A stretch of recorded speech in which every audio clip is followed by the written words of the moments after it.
Hello and welcome to Double Feature, the internet removing... I'm going to start that again. Rewind. Strike that, reverse it.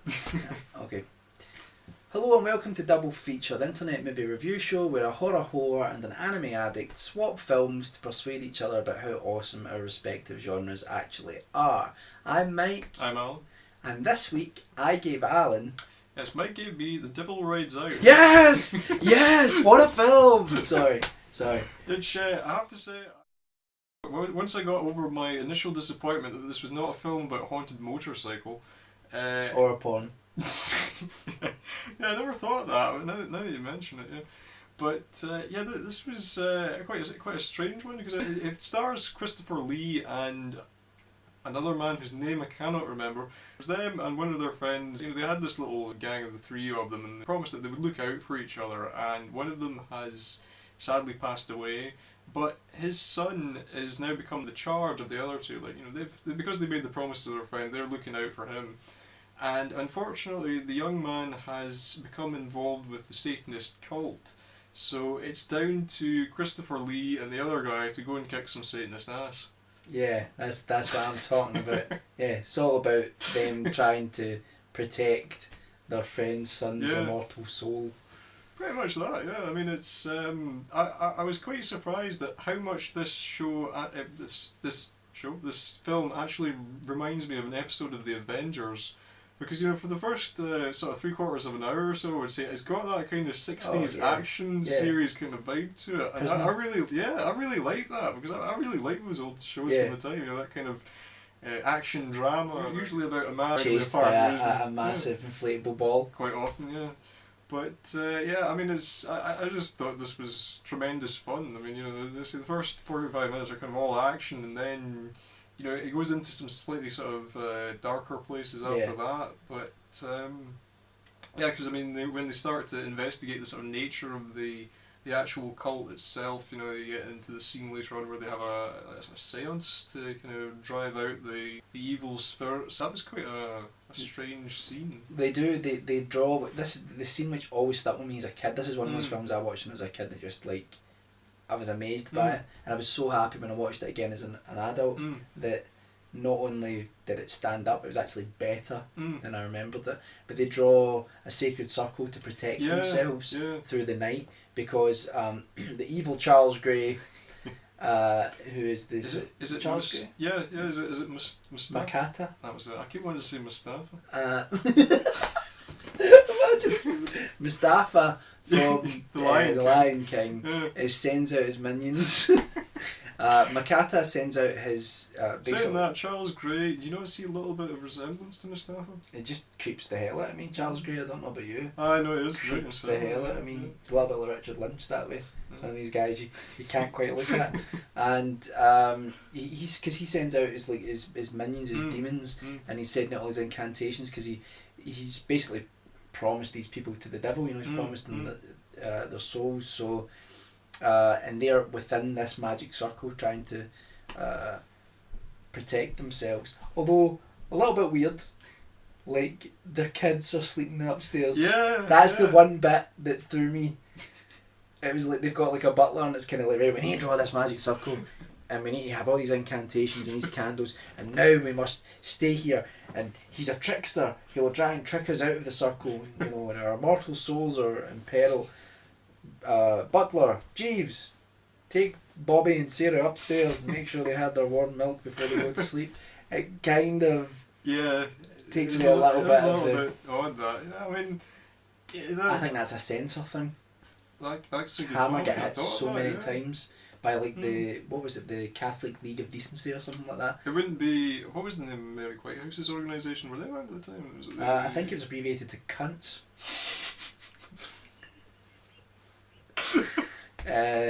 And I share her second name. I mean, can't tell you how many times in school I get called Mary Whitehouse. See, the people in my school wouldn't have known who Mary Whitehouse was. They just called you fucko or something. There was the Mary Whitehouse Experience, which was a comedy show, which was on at that time. Mary Whitehouse, very good. Anyway, so sorry, you continue. What do you think? I mean, there were a few kind of things that maybe sort of threw me a little bit. I mean, like I felt like maybe sometimes the direction of the film was maybe a little bit pedestrian. I mean, I thought they could have maybe made more of like the sort of action scenes and that sort of thing. I thought the directing work was maybe a little bit kind of sort of TV quality in a way. It's very static. Yeah, no, I think that would be it exactly. I mean, it's with one exception, they actually go to one of these sort of devil meetups, which is basically a gangbang. It looks basically like a gangbang, doesn't it? If again, if they'd had their way with the censors, they probably would have. Yeah, it's like a satanic ritual in the woods, and they gate crash it. Christopher Lee gate crashes it in his car, and they go there, and except that I think there's like shots of like there's a lot of sort of sweeping shots there, but I think it's the only bit in the film where you really get that. Other than that, it does feel almost a little bit stagey. Yeah, contained. But that, and I felt that maybe some of the character motivation could have been a bit better explained as well, because I don't think they ever really go into how the young guy gets kind of involved with the Satanists. I don't think they ever really kind of elaborate on that. And Christopher Lee's character as well, the Duke, I feel like he knows a lot about black magic. I mean, he seems to have like had flashes of Donald Pleasance shooting someone.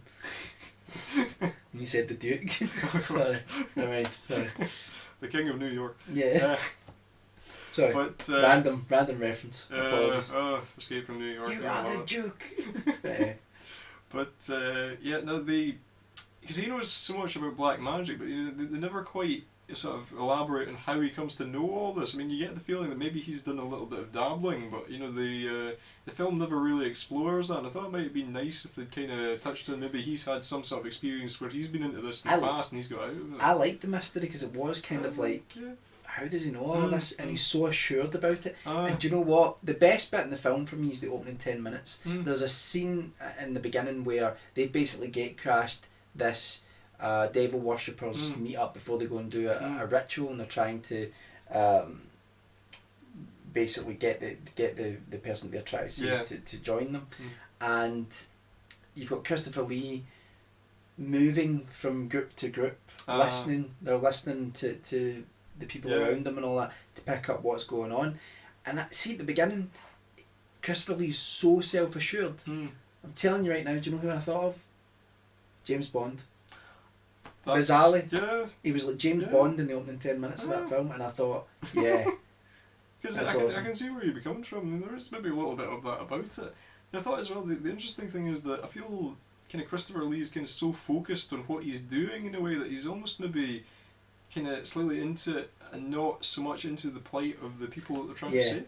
Yeah, there is a little bit of that, isn't there? That it's almost like you get this feeling that, because they mentioned that they were in the war, you get this feeling that he's this guy that's come up against great hurdles in his life, and he likes to test himself.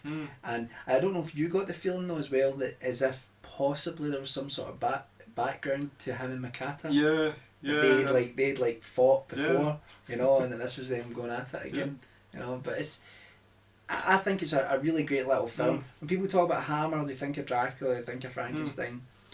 The two films that I always say to people, no, go and watch these, The Abominable Snowman and The Devil Rides Out, because really it shows you what Hammer was all about, I thought as well it was kind of, it was a wee bit more restrained than I was expected in a way, because I tend to associate Hammer with, the kind of Kensington gore in a way. Yeah. But, there's actually, again, there's really nothing of that in the film. I don't think there's really any blood in the film at all. I mean, again, it's all kind of about the horror, what you don't see, really. Yeah, absolutely. I mean, I don't know if you'd agree with this though. The one criticism I have of the film is not enough Paul Egerton. Yeah, that true. That too. The ending is so poor. It's like you have this big climax of the whole thing with the sacred circle and all that, and then all of a sudden they rush off to do one other thing, and it's like the end of the film is just kind of like, and the way that, I'm not ruining anything when I say the bad guy's dispatched, the way he's dispatched, it's just kind of like, Christopher Lee has spoken, disappear, To be fair though, you can see that working. Yeah, well, if Christopher Lee told me he'd disappear, go out of existence, I'm pretty sure I would. But I don't know, I think it's a really atmospheric film. It's exciting as well because it jumps around a lot. if you look at a lot of the other Hammer films, that's something that they don't do. They're often only in a few locations. That was one thing that they did to cut down on costs. But when you've got like Dracula, you know, you've got like a couple of interiors and you've got the castle and you've got maybe a little town, or maybe in the woods. It jumps around a lot in this film, you know, and I think it's Christopher Lee was asked what his favourite film was, and I think it was before he made that film about the Pakistan leader. Oh yeah, I can't. I'm not going to I mispronounce know the it. one you mean, but I'm not. He said he thought that was his best performance, but he was asked what his favourite film was, and he said The Devil Rides Out. And when you watch it, you think, yeah, Christopher Lee was about a hell of a lot more than Dracula. So, in conclusion. Yeah, I mean, I just thought this was tremendous fun. You know, I enjoyed it immensely. I'm very, very glad you did. One last thing, have you seen Dragnet? The original version or the one with Tom Hanks? The one with Tom Hanks. I've not actually seen it. For those that have seen it, and if you have seen The Devil Rides Out as well, do you not think the whole scene where they go to the woods where the sort of devil worshippers, their meet up, that it's very similar to the scene in Dragnet where Tom Hanks and Dan Aykroyd turn up at the devil meet up? I just think it's very, very similar. I think I watched that and I think it must be a little homage, you know. So anyway, yeah, I recommend it. Can't recommend it highly enough. It's a great little film, and even my girlfriend, who doesn't like horror movies, sat and watched some of it with me, and she actually quite enjoyed it because it's got the thriller aspect to it, you know. And it's got an adventure to it as well. There's an adventurous spirit to this movie. The only way this could have really been better for me is if Patrick McGowan had showed up and, you know, punched someone in the face. It's just the ending that lets the film down for me. It's more the pacing and just the idea of how it concludes. What you really want in this film is you want a Bride of Dracula moment where Peter Cushing jumps on the windmill and turns it into a cross. You know, you want this great set piece, and you don't get it. That's the only thing that lets the film down. But thoroughly enjoyable, like you say, just a lot of fun. That's what it is. Absolutely. Yeah. So let's move on to the next film.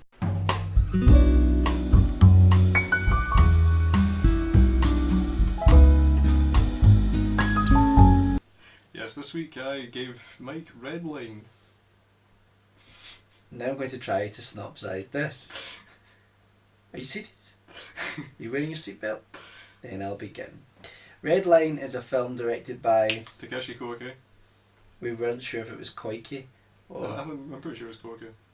You think so? It was released in 2009 and it follows a... Well, it's set in the distant future. You don't even know if it's anything to do with Earth, do you? I mean, do they mention this? I don't think they do. No. In a galaxy far, far away. And it revolves around a character called Sweet JP, who is a racer. He races in these really dangerous races, and everyone's got these like super souped up cars, and they race throughout the year in a bunch of different races, and at the end of the year, I think it is, that they basically the top racers get to compete in what's called Redline, and it's this almost illegal race that takes place where you have all the best racers in the galaxy competing against one another, and they use weapons and it's carnage, and they just do anything to win, and it's televised throughout, you know, from planet to planet, and each planet kind of ends up with like a representative sort of representing them, and you get this whole mishmash of different people competing in the race, and it takes place, this time Redline's taking place on Roboworld, and this planet has almost a sort of military fascist dictatorship going on, and they do not want the Redline race to take place there. So while Redline is taking place there, it's illegal, and they're trying to do everything they can to actually stop it from taking place. So they're like releasing secret weapons against them, their armies against them, they're doing everything they can. So the racers not only have to compete with one another, they also have to compete with the troops and technology that Roboworld throws at them. And Sweet JP is a character who has actually been known for someone that first of all doesn't use weapons in his car. So people think he's got a sort of nobility to Yeah, I him. think that's why they call him Sweet Yeah, JP. but he's also someone who it's implied has been involved in race fixing, and that you realise that his mechanic as well, it's not Frisbee, is it? That's not his name, is it? I think it is actually Frisbee. Yeah. And that he's actually been involved in the match fixing. He's actually taken a lot of the bets, and you even see at the start of the film, Sweet JP is racing on the yellow line, which is a race before Redline, and he's actually going to go and win it.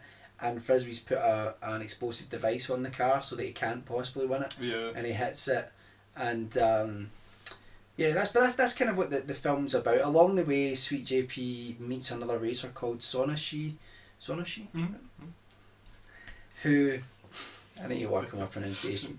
Sonashi, who and are they going to help each other? And you have just these wild and wacky, get what I'm doing there, wacky characters from all these different regions that are all just sort of gearing up to do this race. The race doesn't like happen right away, you know, it's not like the whole film. Yeah, there's quite a long build up to it.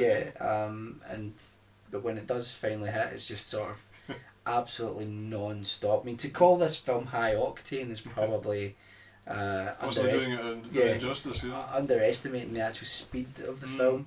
It's just, it goes at 1,000,000 miles an hour, and it's just an assault on the senses. The animation is great. It's fantastic. It's very modern. It's got a very modern look to it, and I think a lot of the animation techniques that they use are very, very clever. The way that they really create a sense of speed. No, that's true. Yeah, it is really effective. Yeah, it's not just like a few lines kind of moving in the background. Which when you watch earlier anime films and even like TV series that I would watch when I was a kid, if somebody was running, they would have a few lines going in the background, the repeating background. How many times did Tom and Jerry run past that table at camp? You know? I mean that just doesn't happen here. You know, there's a great attention to detail, and I think the film did take a long time to make. It was. I think it was funding issues kept it back. I mean, it's one of these things that I think they purposely avoided using. I mean, I think they would have used computers at some stage, but I think a very large proportion of it has been done by hand, and I think it really does show the care and attention to detail, as you said, that went into the film. It really has paid off. I think what's interesting about the movie is that it's an example to me of why you should let a film sit in after you've watched it. You shouldn't just review it or make your decision on it right away, because it's a film that actually stuck in my mind in the days afterwards. And initially I felt a little bit underwhelmed at times when I was watching it, and then the more I thought about it, the more I thought, do you know what, I really enjoyed that, and I'd actually really like to watch it again. It's the type of film where I'm like, I'd really happily sit with a big bowl of popcorn and a beer and just sit and watch this on a Saturday night, because I've got nothing better to do in my time. Like I would quite happily do that. That'd be a good Saturday night for me. No, you mean you're not out retiring skin jobs? No, that's Sunday. It's that on a Sunday. That's when they come out. And they're just, it's just a really, really great, enjoyable film. It's not, I don't think it's absolutely incredible, but to successfully take essentially a race and to extend that throughout most of the film and to make it exciting is really great. And they try to put in elements of drama, and it gets a little bit hokey at times, and there's slow motion moments and stuff like that, especially at the end. There's a little bit at the end which is just like kind of right, now the film has really just leapt beyond all realms of reality. I didn't mind that, but I mean, I take your point. I mean, I think we're all we really needed was just like a training montage and in there somewhere with a bit of Hearts on Fire or something. Yeah, but the thing is that it's, what I would say is that the only problem the film really has is that when you're watching it, you just can't help but think of Speed Racer, and you can't help but think of Wacky Races, which was a cartoon, Hanna Barbera cartoon that was very popular in the 70s and early 80s. And it was. Do you think there are people out there now that have never actually seen Wacky Races? Because that would sadden me on quite a profound level. Yeah, I think you're getting generations of people now that hardly like I look at like Saturday morning television and there's no programs on for kids. True, yeah. So it's It's very different to when we were just bairns, I know. But you can't help but think that it's got to have been influenced by these things. It's got to have been, especially wacky races in terms of all of these strange characters. And the cars just do outrageous things, change into robots, and it's. Would you say that they were robots in disguise?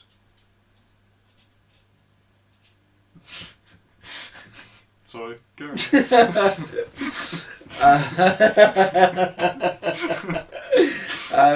No. That's like me going like that and then just being left hanging. I would do that to you. Go and try it. Yeah, see, you thought I was going to leave you hanging. I went that too. So it's one of these films that's just it's kind of strange, you know, because I'm always like getting on at people like Michael Bay for just throwing things at the screen, but I think Redline throws things at the screen in an aesthetically pleasing way, and it does it with a bit of style, and it doesn't feel like it's just pointless. It doesn't feel like it's just gratuitous for the sake of it. It definitely feels that there's a point to all of it. So, anyway, what do you think of it? Well, I think in a way you kind of maybe touched on a wee bit of what I was going to say, and I think. All right, good night, everybody. Sorry.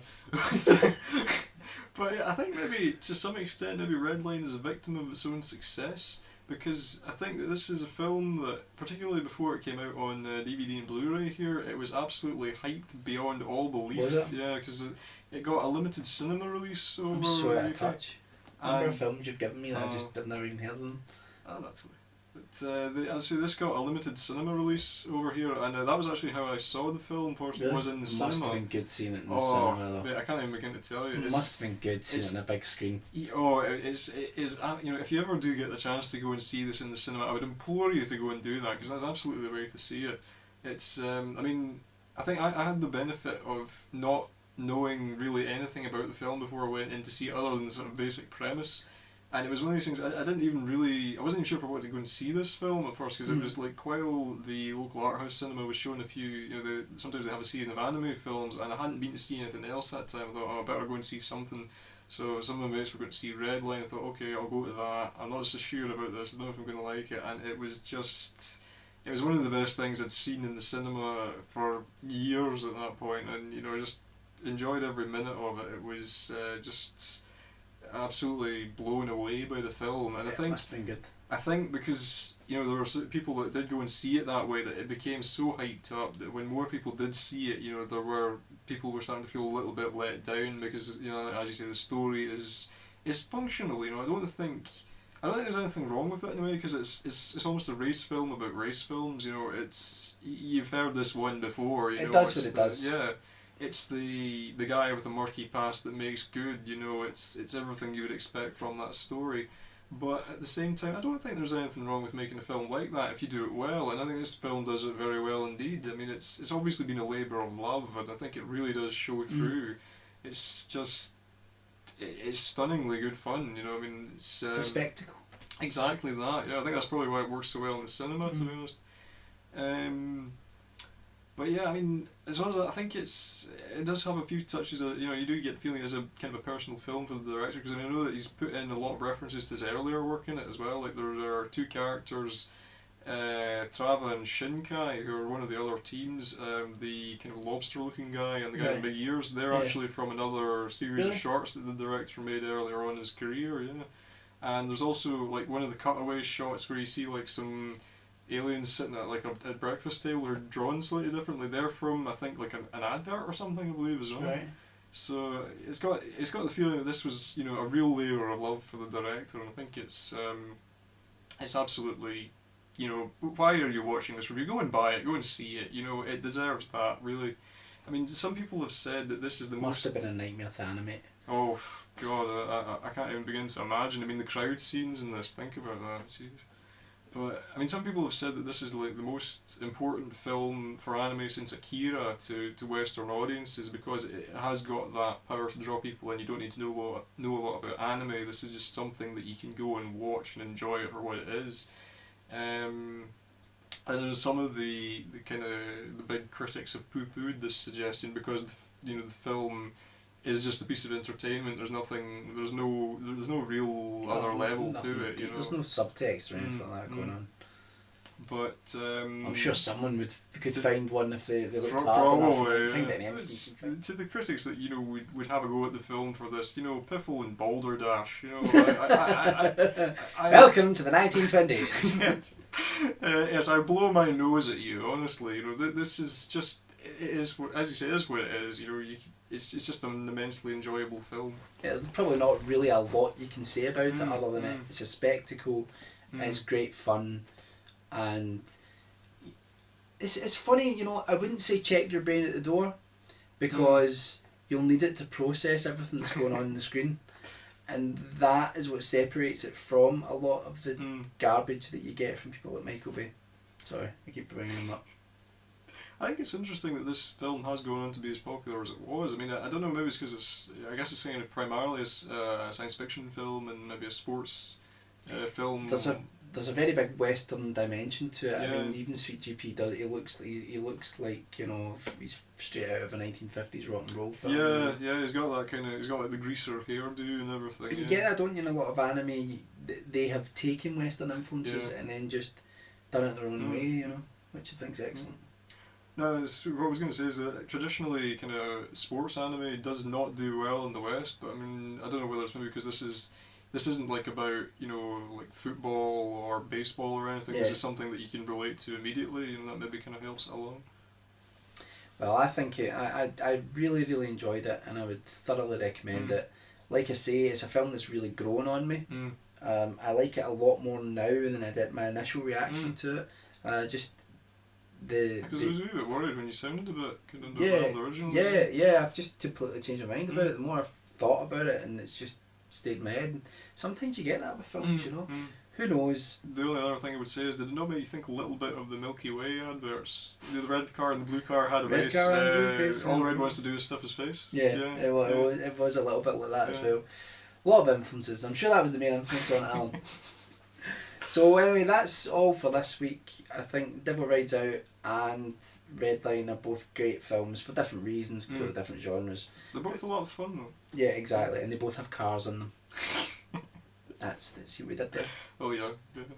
So go and check both of those out, and we will be back next time. One more thing. So if you'd like to, either post a comment to, for us to get in touch. Well, if you'd like to either post a comment, and we will read your comment on the future edition of the series, and praise our response in the why is this so complicated? Why is this so complicated? Feel free to leave a video response or comment below. Yeah, what he said. Bye everyone. Good night.